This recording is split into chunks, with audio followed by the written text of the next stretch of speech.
Some of your early matches that you did with Hogan and Savage. What was it like working with those two icons?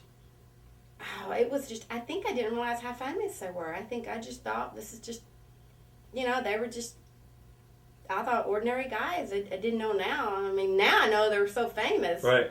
But I remember the first time I walked out was in Caesar's Palace with Linda and Miss Elizabeth and Woman. And they were like, "You want to walk out with us?" And that was the first time ever I remember walking out on stage. Wow. What was that like? I think I was scared. I was like intimidated because I didn't, it was like, oh my gosh, these people are from wrestling and I don't know what I'm doing.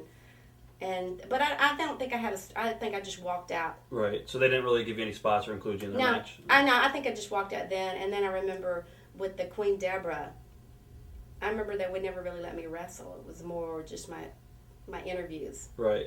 And then I remember Sensational Sherry one time did a joke on me, and she really jumped on me and started hitting me with the briefcase. And I was like, oh my gosh, what is she doing? I didn't understand how wrestling worked. Right. Now I do, but then, so she was just pulling a joke, like she told everyone she was going to. She was ribbing you.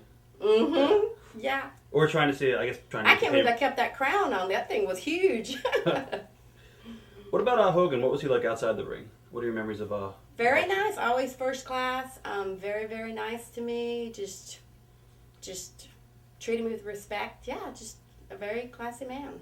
Did you get to know his wife, Linda, at all? Or No, I would say hi, how are you again? We traveled sort of in different worlds, from the NFL back then, and then I worked all the time, so, in WWE, so. Right. Like I knew her, but didn't know her that well.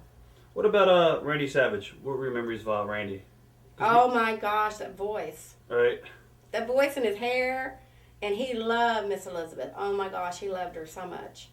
So I remember how protective, even after they got divorced, and he was still very protective of her. A lot of people we've done interviews with say he was pretty much really protective to the point where he would lock her in a room and, he was really possessive. Did you ever witness any of that? No, I think that happened when they were married. She told me that happened when they Right. were married. Because I knew her when they were divorced, and remember she married the lawyer? Right. And then I remember I flew down to Miami for a wedding. She was with Lex, too, at one point. Yeah, after that. Yeah, after that, yeah. Right. So she would actually come out and talk to you about her, I guess, past problems with Yeah, Randy? she actually would travel in the car with Steve McMichael, with me and Steve. Wow. Because, then it was cheaper. It was like she'd ride with us, and his car's included on the contract, so, and it was, and she was my friend, so Right. it was good. Yeah, it was fun. What was as far as like stories about Randy? Was she like complaining about the way he'd treat her and how possessive he was, or was she just like? You know how she's very timid. She would just say a few things about, as in he was jealous, and she would be, in the dressing room, but she'd be very timid when she would talk about it. Right. She still had, she could tell she was still in love with Randy. Right. Did you realize she had any problems? Because obviously we know what happened to her down the line with, pills and stuff like that. But did you, no idea?